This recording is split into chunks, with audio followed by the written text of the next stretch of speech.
We have a full quorum, which is great.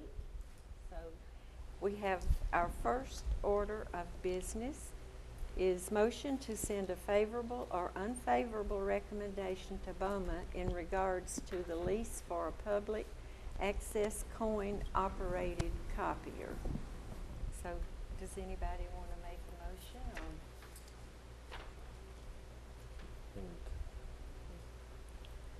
Do we want to discuss it or go ahead and make a motion? Yeah, we need it. Yeah, I had a couple of items that I wanted to go over and just see if we could help me better understand, what we got in front of us so we can go ahead and move forward. I guess I would make a motion to open it up for discussion. Okay. Okay, so we've got two different agreements in front of us. They're both lease agreements. One is for Great American Financial Services, and the other one is Garco leasing. right. The first one is for $99.99. The second one is for $129.99. Now I understand that both of the lease agreements are boilerplate agreements, and as such, they're written on behalf of the company and not on the client. That kind of makes sense. But having said that, there's a couple of items that I think need to be discussed. In the agreement, the first thing that I wanted to bring up was the date it actually starts. And it's not a big issue, but it says in there the agreement that the agreement will begin on the date the equipment is delivered to you or any later date that we designate. I'd like to see a firm date on the agreement so we could understand what the term of the agreement is. There is always a firm date put on it after it has passed the Board of Mayor and Aldermen. When it arrives is when they actually put the firm date on it, is when the equipment actually arrives. And they go to install it is when the date's put on it. Okay. It is not put on it until we actually have it at the library or at the city hall or whichever city building it goes to. There will not be a date until that date. Okay, And so that it's on date the is the delivery. date that it is signed by the mayor, And that's on the delivery date? on the delivery date. Okay. The other item is the agreement is cancelable for the entire agreement, and it's a 60-month term. Is there a reason why there's not a 30, 60, or 90-day out in the agreement? It's understood because I talk to Sam all the time, it is always understood in any lease, regardless of which lease we go through, if we do not have the funds to continue having either one of these, they will come and pick it up, and there's no future payments paid. If it is defunded, they come and pick it up, no questions asked.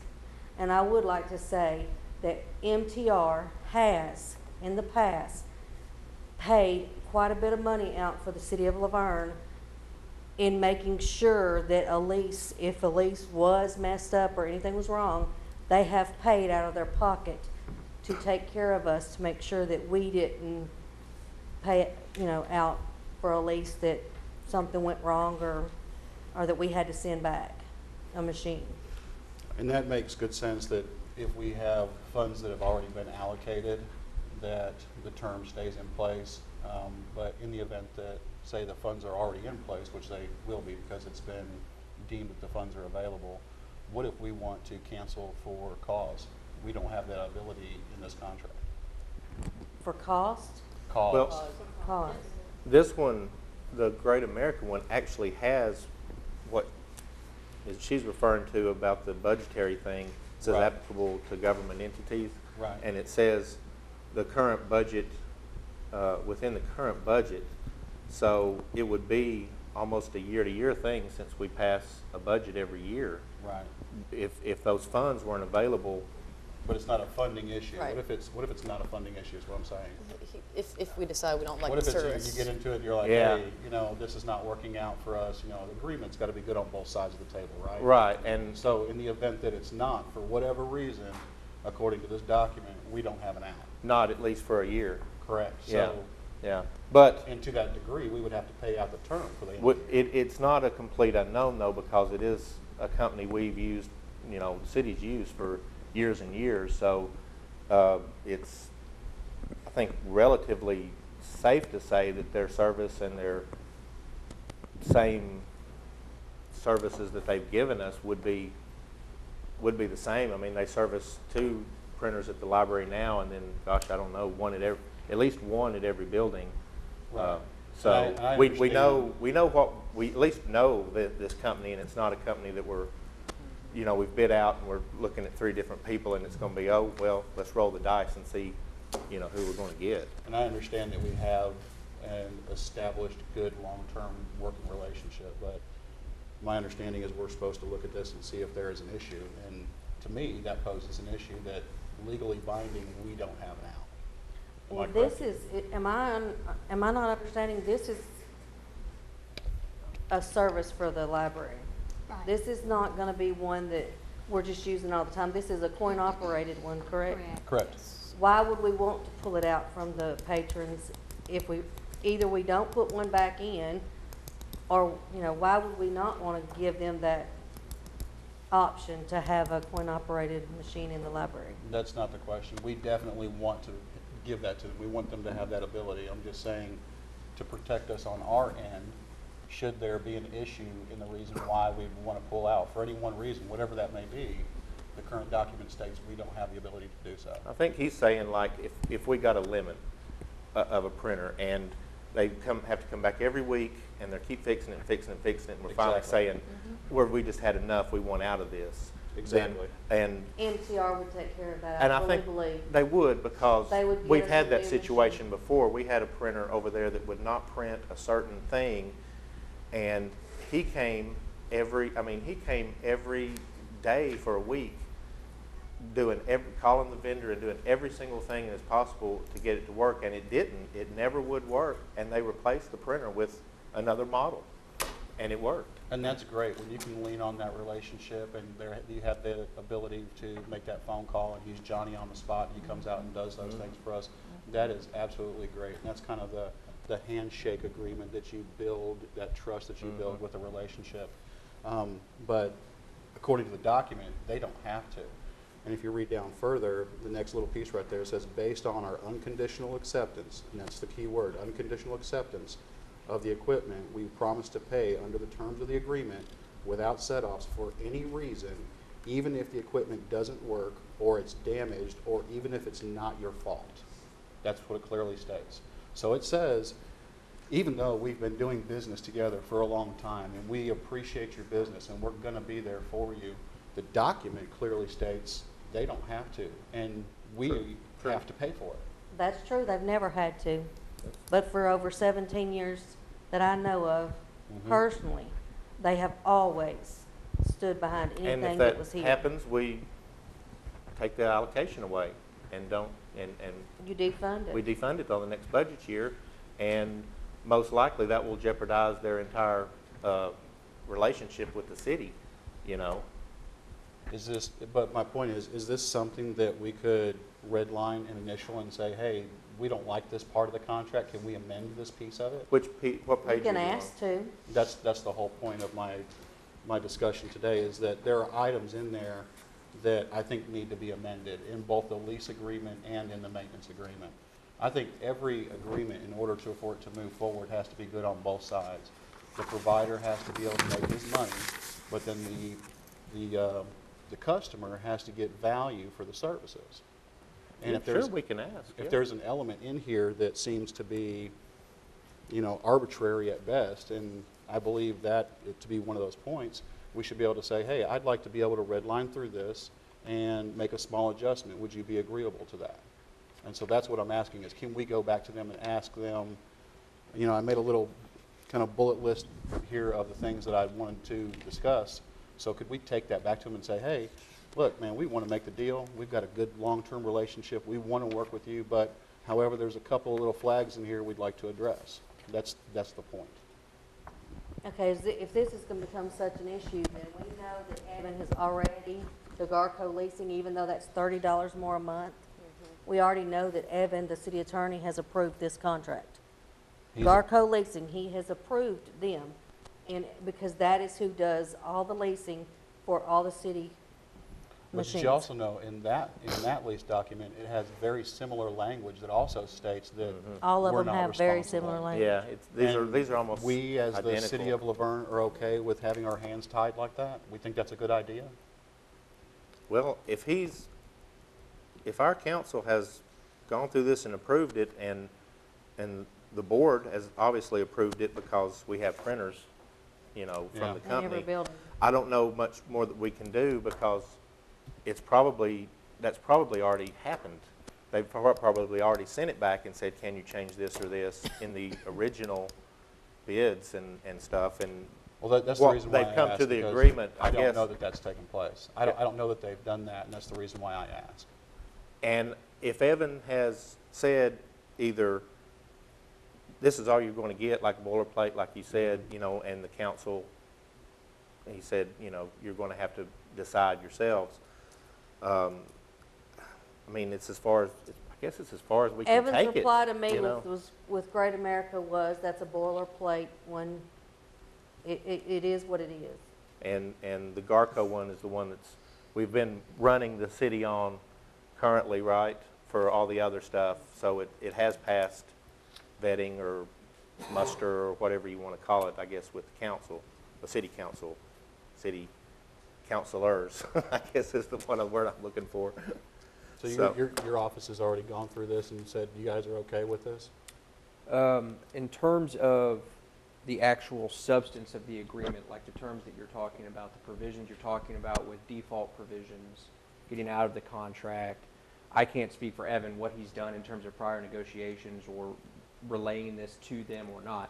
In terms of vetting it legally to make Yeah. sure that the city is protected by way of not agreeing to something that under state law or other law they can't agree to. For example, we can't indemnify other parties as a municipality, right? Because Right. we can't cover out of the city treasury things for the fault of other people. That would be an example. In terms of the actual provisions of whether something is good or not, or I guess if a provision in there that we think shouldn't be in there, that wouldn't be Evan's call in terms of whether we can or can't have that in there. Now, if the city wanted to come back and send a letter to the offerer of the contract Right. and say, this is what we have a problem with, I'm not sure if he's done that with this one. He likely may have in the past if this is a standard one. And if the form is in what it's in, that's likely the resolve here was, well, they weren't willing to agree to what the city wanted, and so the city would be faced with whether they want to accept this contract as it is or seek maybe alternative offers elsewhere. But being that it's a boilerplate contract, it's often hard to negotiate within the bounds of that, and there's nothing saying that you can't ask by any stretch of the imagination. But I do it all the time. I do it with every contractor and vendor that I sit down with on a routine basis. They say, this is the contract, that's all there is to it. And I tell them, I appreciate that. We want to do the business. However, we're going to have to make a couple of concessions here and here on our part. You make some concessions on your part. We make a deal, we move forward. And I've just never been presented a contract before in the entire 20 years I've been doing real estate and them say, hey, take it or leave it. Sure. It doesn't work that way for me. I think the city's well within its rights to certainly, or at least through its respective board members as a collective board, if the notion was to say, well, here are the things we have a problem with collectively as a board, and here's, Evan's office, Nick's office, whatever, go back to the offer of the contract and see if they'd be willing to alter the terms. I mean, certainly our office would be happy to write a letter or to the effect of which changes you'd want to make and see what their response is, and bring that back before the board at another meeting and say this is where we are. Am I correct in thinking that once this goes to the, Board of Mayor and Aldermen, that they are assuming that this has been somewhat vetted by the library board because it come before us already? I think that in terms of vetted legally, not necessarily, because before BOMA, once it gets passed here, assuming that it does, with a favorable recommendation, assuming that it Right. did, then the contracts go to Evan's office, and either I review them or he reviews them to vet them legally speaking, not again for content, okay? In other words, of this default provision is not in here, et cetera. And to Right. make sure that it complies with state law and our regulations and whatnot. And then it's presented to BOMA. And BOMA, if I understand it correctly, would thereafter look at it and review it. It'd be vetted there. But BOMA would also look upon this board's recommendation. Now, BOMA does not have to follow this board's recommendation. Correct. This board, it doesn't have the legislative power to pass this contract or approve it. That's for BOMA to decide, but it will take into account whatever recommendation this board were to give. Okay. Well, based on that comment, then the other elements that I have relative to the lease agreement, then I'll forego reviewing those, and I can just pass that information on to you, and you can pass it on to whoever needs to review it legally. Well, it sounds like some of the points that you're bringing up may or may not be legitimate, things with this contract. I'm not saying whether they are or not, but if there are points that this board wants to state that this agreement is not, that they're not happy with and they want to change, it may be better suited to deal with it now, to see if there can be any, through my office and through the city administrator, can be any change on their behalf before this board sends a recommendation up to BOMA. Because it sounds like, I don't know, if these changes aren't made, you might not have a decision either way of whether you send a favorable and unfavorable recommendation up. I understand. So if these issues that you're having or the rest of the board is having with this contract, if they're not vetted now and it receives a favorable recommendation to go up to BOMA, BOMA's likely not going to know about the concerns that the board would have unless it's dealt with now. Right. Assuming that collectively the board has the same issues. Okay. Well, the only other item that I would like to list on there, and it is on the second side of, I think it's like the fifth or sixth paragraph down. It says you cannot pay off this agreement or return this equipment prior to the end of the date without consent. If we consent, we may charge you, in addition to the other amounts owed, an early termination fee equal to 5% of the amount we pay for the equipment. So I don't know what amount they're paying for the equipment. There is a detail in the sheet that shows manufacturer's suggested retail price. There's a GSA sale price, and both of those two prices look to be I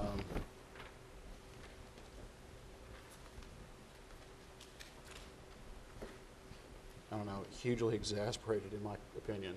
I actually looked up the model and serial number of the copier, and you can get the copier from anywhere from $2,500 to $2,800 brand new. The coin portion of it, you can get it for $450.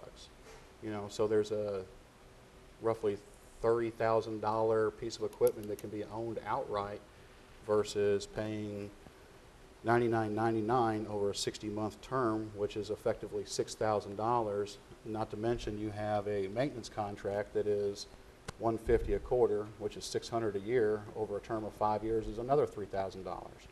So effectively, we're paying $9,000 to rent a piece of equipment over a term of 5 years, where you could potentially buy it 3 times outright.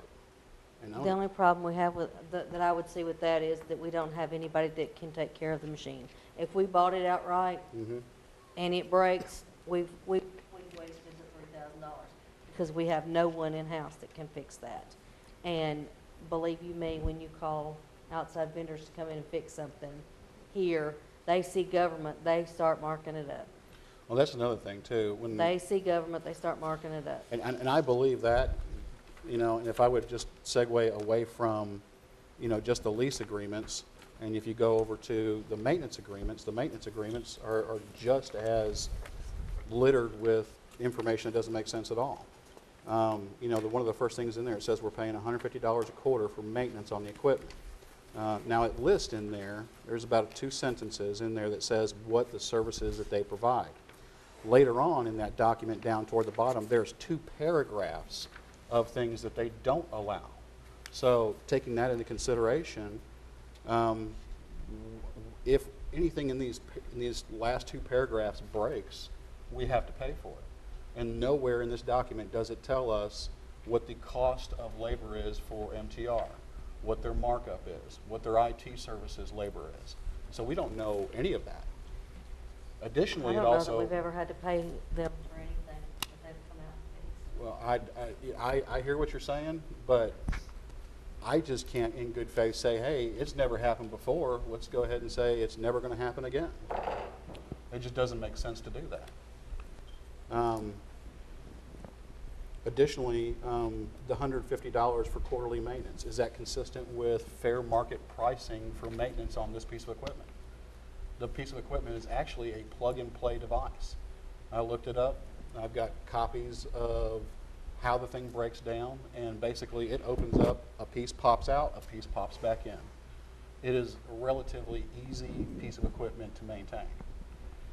So my question would be, the $150 that we're paying for quarter, you know, even though we're getting toner, and the toner is only $85 for the cartridge, you know, what are we getting for the $150 that we're paying per quarter, or the $600 that we're paying for each one of the years? You'd be surprised how much toner is used.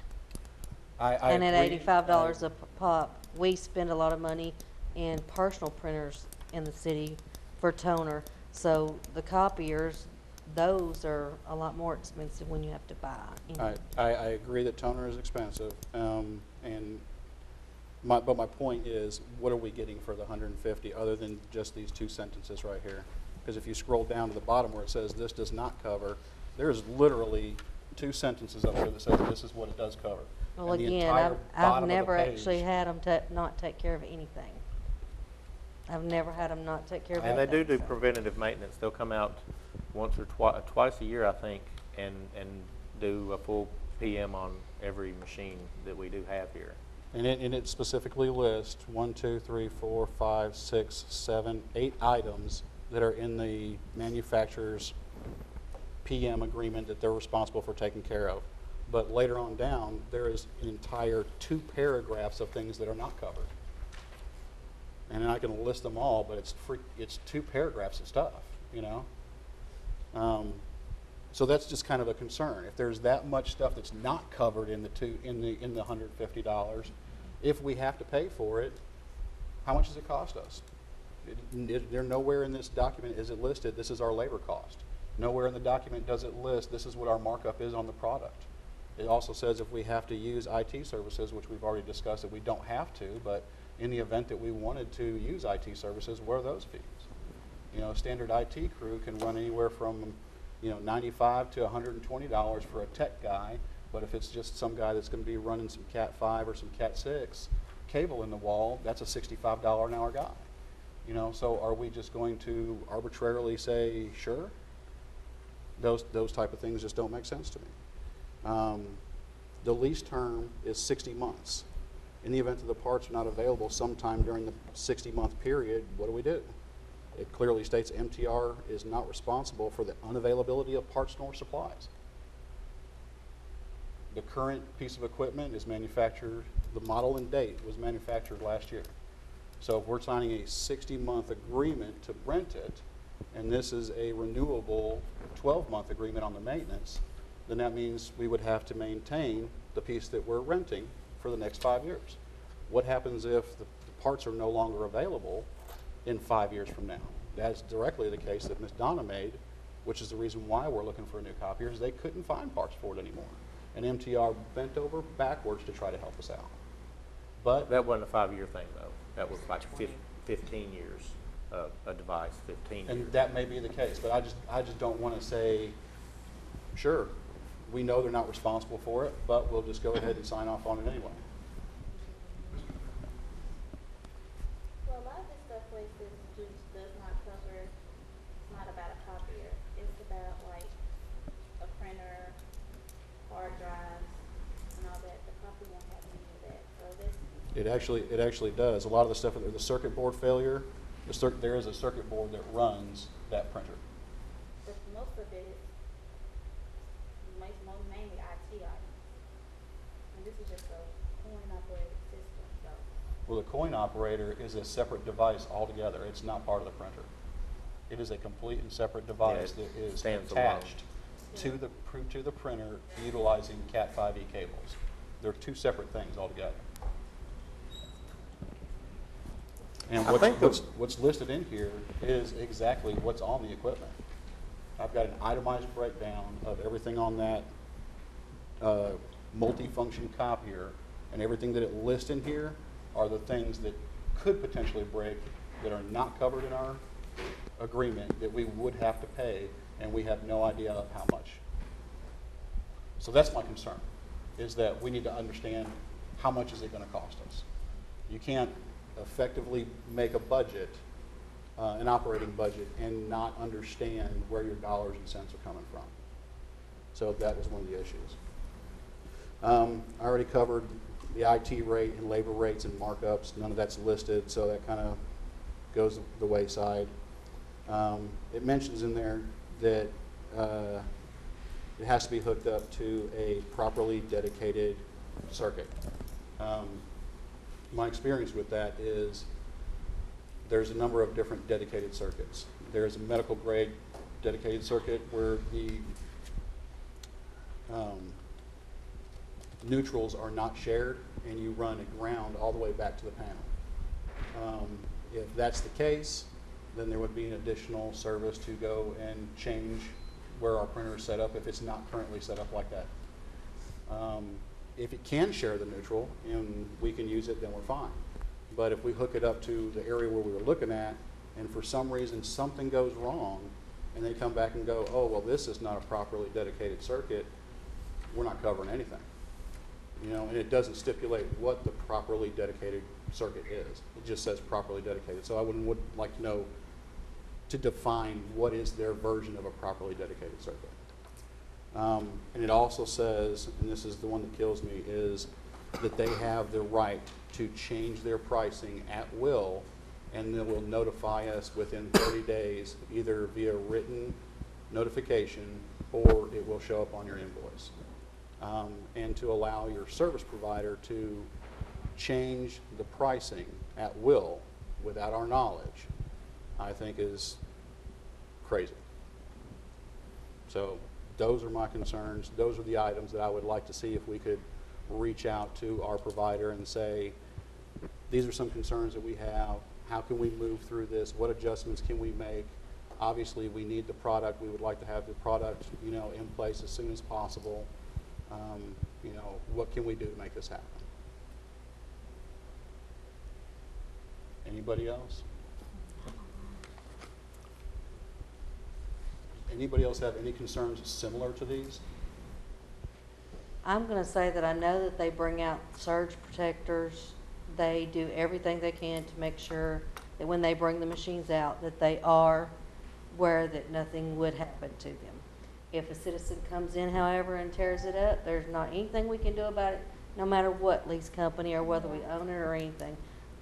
We've got to pay for it. If a citizen comes in and tears it up, that's going to happen. Right, and that's wear and tear. That's the responsibility that we take. What we don't know is how much we have to pay for it. We do know that they're charging us $150 for a surge protector, but it doesn't give a joule rating. Surge protectors are based on a joule rating, which disperses the amount of electricity that's being kicked back on. Some of the most expensive surge protectors that have very high joule ratings are less than $100. Well, they're also providing the surge suppressor too, and not us, so that makes them accountable for providing the proper surge protector, Right. in my opinion. If we provided one and it wasn't the right one, then they could come back and say, you didn't do this right, but even though they're charging us for it, they're picking They're picking the it. one. But they also tell us the type that they want in there. They said it has to be, and I don't know where it's in there, but it says it has to be better than 10 volts. And Yeah, less than 1 they have volt, whatever it is. And they put They it always in. ship them with every Yeah, one. and that's good stuff, and that makes sense. But I'm just saying, $150 for a surge protector is a little, like you say, they hear government and they overcharge. $150 for a surge protector, in my opinion, is an exorbitant amount. It is, but it's also almost insurance that they can't come back in on you and on us and Oh, say, I agree you with know. it. I agree so with it. I think kind of am okay with that in a way because it puts it on them I to agree with make it. sure I don't it's have a right. problem with the 150. I mean, it's a little, Yeah, it's it's a fat high. number, but I don't have a problem with the 150. The 150 for drop off and installation, don't have a problem with that. I do think they should be responsible for picking it up. They say that we're responsible for the cost to have it returned back to them. And if for some point we damage it as it's getting returned back to them, then we have to pay them for the damage. I don't think we've ever, MTR takes care of that. because the reason we talked about purchasing or going with the lease was once the lease is up, they'll bring out a newer model printer, a brand new printer, and we'll enter into another lease. Whereas if we purchased, we've got that printer for the life of it, and as it gets older and older and older, it starts breaking down worse and worse and worse, and your costs start going up with that. And then we enter into this whole thing again. Okay, it's time to buy another printer. Do we want to buy our lease? And so the city leases. So we thought, let's go with lease, because even though you're probably paying more, you still get that new printer at the end of the lease when we go to another one, and don't have to maintain a device. We could purchase another one. We're effectively over a 5-year term You know. paying $9,000 That's for high. an And- item that costs $2,500. And I will say that we have, before the leases were up, we have changed, and they have paid out the lease and changed us with other printers in the past, or copiers. They've amended, they put a new lease in place with a new copier, correct? And they paid out the old lease, or took care of the old lease. Yes, they have. They've paid the remainder of the term? Mm-hmm. That's, Yes, sir. that's odd, because it actually states in here, if it gets changed, They have done that. we're responsible for paying the remainder of the lease. They have paid it. I've been in the position that I'm in with the city for over 10 years, and I've seen them do it numerous times. Well, that's a great relationship to have. I just feel, if I were to sit down with any one of my current clients and say, hey, this is a good deal to make with all these red flags in it, I would get terminated. And my point to that being is, there are so many things in here that maybe MTR is taking care of for us on the handshake deal, on the relationship, which is great to know that we have that type of relationship with them and they're going to service us that way. But there's no legal standing for them to do that. And theoretically, if they said, hey, we're going to put new management in place and we're not doing that anymore, then we're stuck. And we're stuck to the tune of, guess what? We don't know, because we signed on a piece of paper that says we don't know what the labor rates are. We don't know what the IT rates are. We don't know what your markups are. And you have the option to change your price whenever you feel like it. That's just a bad agreement all the way around. So my request is that we would go back to MTR in regards to the maintenance agreement and say, some of these items in here, and I don't know if the rest of you feel the way that I do, but I would not want to sign an agreement that allows you to change the price. If I'm asking you to come and fix my deck, in the middle of fixing my deck, you decide to charge me triple. That's just bad way of doing business. And if we're supposed to be making a favorable or non-favorable recommendation to the board, I'd hate for them to say, oh, well, the library board passed off on it, it must be good, let's go ahead and push this thing through, and then they find out, well, my goodness, there's loopholes through this whole thing here. I don't want them to have egg on their face. And if I'm going to be a person that sits here and says I'm a responsible individual, I don't want to have egg on my face either. And I'm sure the rest of you feel the same way. I may be speaking out of turn, but I would not think that, smart individuals like yourselves would say, hey, I'm okay with this.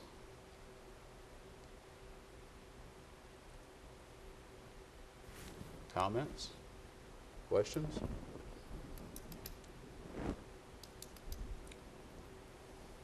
Well, what do we do? Well, What's our next move? I would suggest that Defer it I- and get more answers?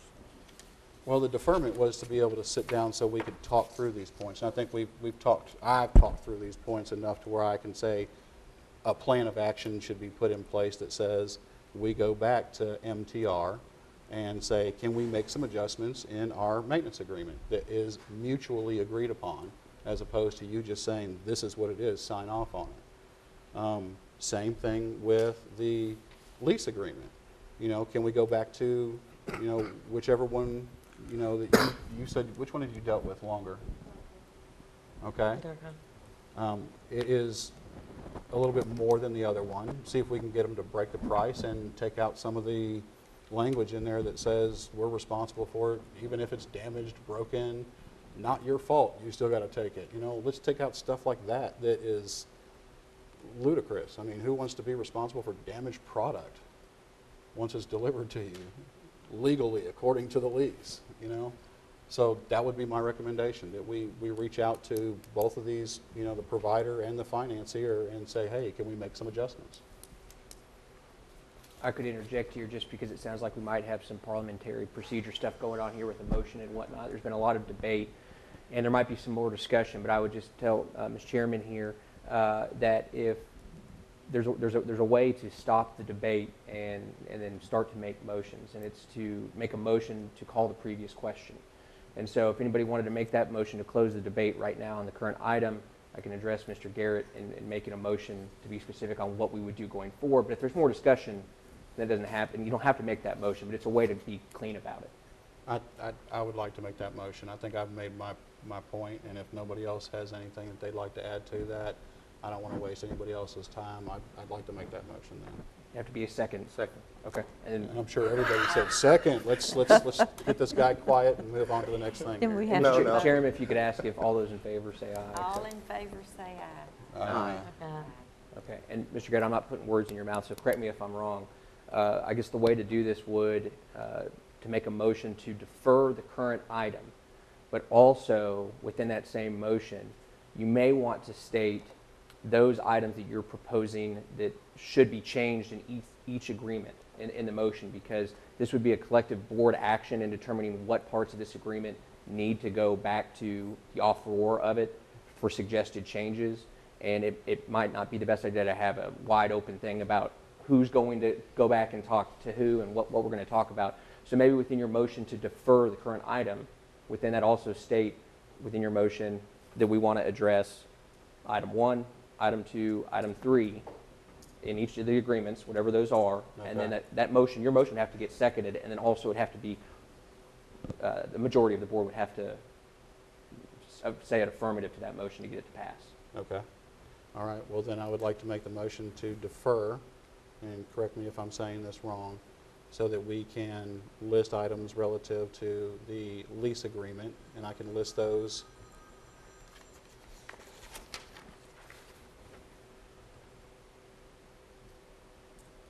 The first item would be that the agreement is non-cancelable, that we should be able to cancel the agreement. It's a 60-month agreement, and it does not have a 30, 60, or 90-day out. I would like to see that there is the ability for us to have an out in the agreement. Item number 2, based on our unconditional acceptance of the equipment, we will promise to pay under the terms of the agreement without set-offs any reason, even if the equipment doesn't work or is damaged, even if it is not your fault. I would like to address that situation as well. If the product is damaged in any way, shape, or form upon receipt, I believe we should be able to reject that product and get new product and not be liable for damaged product. Number 3, and I could skip number 3. I'll go number 3. It says you cannot pay off the agreement or return the equipment prior to the end of the date without consent. If we consent, we may charge you, in addition to the amounts owed, an early termination fee equal to 5% of the amount that we pay for the equipment. I would like to identify what is the amount that they pay for the equipment, and is that 5% to be tacked on to the total term of the agreement? Because it says if we terminate, then we have to pay the $99.99 for the entire 60-month term. So effectively, we would owe them $6,000 plus 5% of whatever they paid for it, not what they sold it to us for. So those are the elements that I would like addressed relative to the lease agreement. On the maintenance agreement, I would like to understand if $150 quarterly is considered market pricing for the maintenance and the maintenance being provided.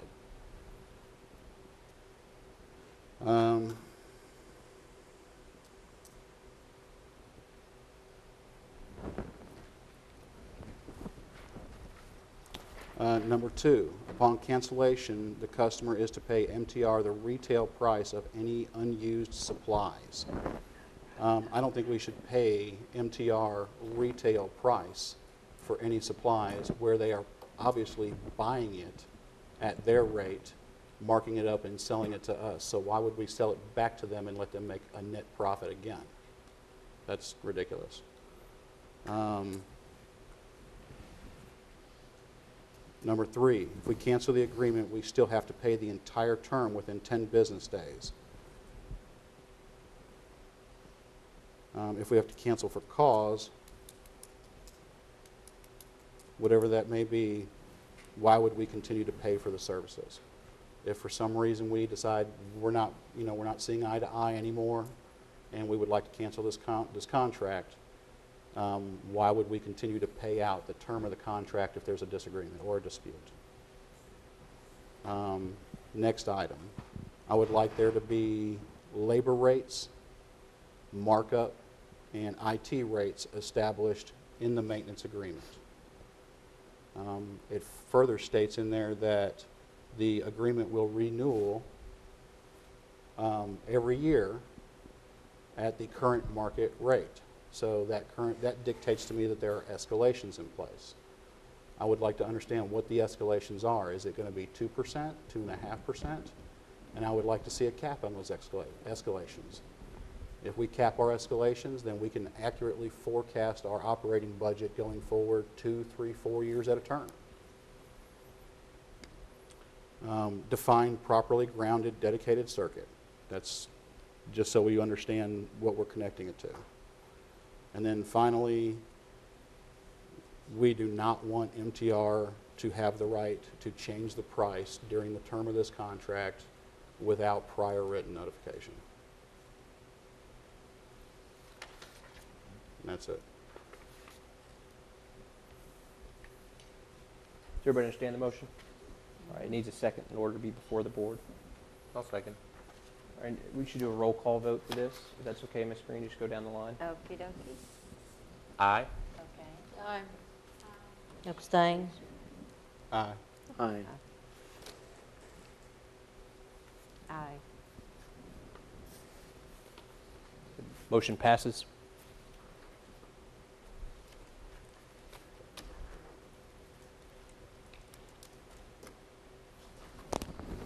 Okay, so if there's nothing else, we will call this meeting. Oh,